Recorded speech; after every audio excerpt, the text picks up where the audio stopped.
The yield on the benchmark 10-year Treasury at its lowest since April, falling below that 2% mark earlier in the day when stocks were in the tank.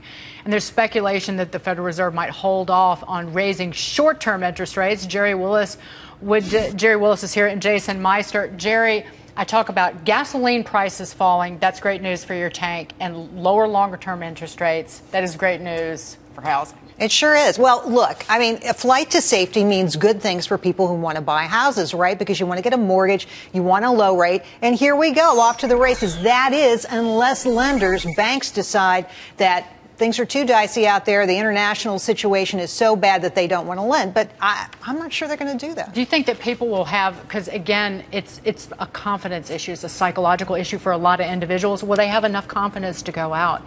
Because you watch the market route, and even if you haven't lost a lot of money in the stock market, it makes you nervous about making a commitment. I think people make decisions about housing on far more normal everyday things. I'm having a baby in September, so I have to get a house today. You know, stuff like that, instead of, well, the benchmark yield on. I don't think they do that. I don't think they go there. I think they have, very practical considerations when it comes to the housing market. Jason, what do you say?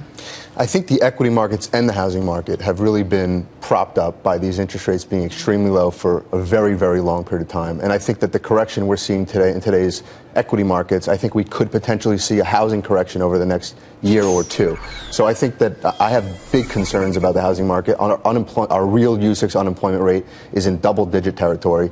I don't care what they say about 5.4%. Yeah, but all of those numbers have been improving. Your job market numbers have been improving. They've improved, but not enough. Not enough. We're not based on fundamentals right now. And wages have been growing. So it would. Are we going to have a housing sell-off in every market across the country? Because some of them have barely recovered. That's right. Correct. Oh, I see New York having trouble because it's way too expensive here. And because Miami, of China too.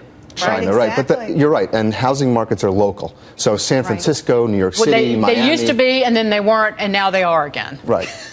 Right? But who said, Alan Greenspan said, we can't have a national housing bubble because markets are local and it's too hard to move. Right. That's what he said. Look, the top economists for the NAR, National Association of Realtors, one time told me, Gerri, national prices for housing can never go down because it's not that kind of market. Oh, guess what? It really was. So it was a national market, but I do think that the individual markets that are most exposed right now are the big cities, as you just said, right. New York, Miami, San Francisco. Inflated values, yep.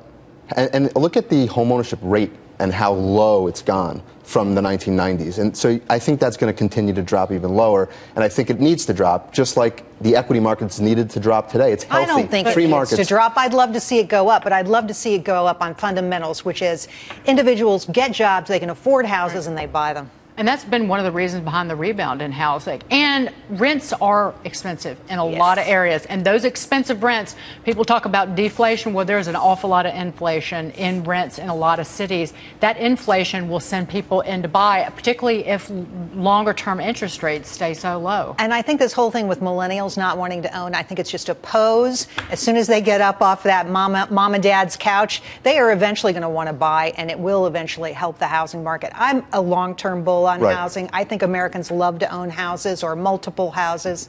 But I think, the situation that we've had has not been conducive to that. Except the only thing that I would caution us is interest rates will eventually rise. And when they do, affordability will hit those millennials. So while they want to buy, it may be a much harder thing for them to buy with those interest rates on the rise. But if interest rates would have to go up a lot but the prices adjust. People always talk about, houses were so cheap back in the early 80s. I'm like, yeah, when interest rates were double digits, that's why they were cheap. So you have that correct. I mean, that would, a spike in longer term interest rates would cause housing to correct, but it would take a lot from here. This is our natural world in this country where people are buying houses, they're trading up. We're getting back to that in my view, but we really need some help, as you say, from the jobs market, better jobs, more pay, none of this part-time junk, I mean, the labor participation rate is at a 38 or 39-year low. We really need more people working. Some of that, though, is the baby boomers, though, not getting back in the market. Jason, Gerri, it's always great to see you. Thank you so much.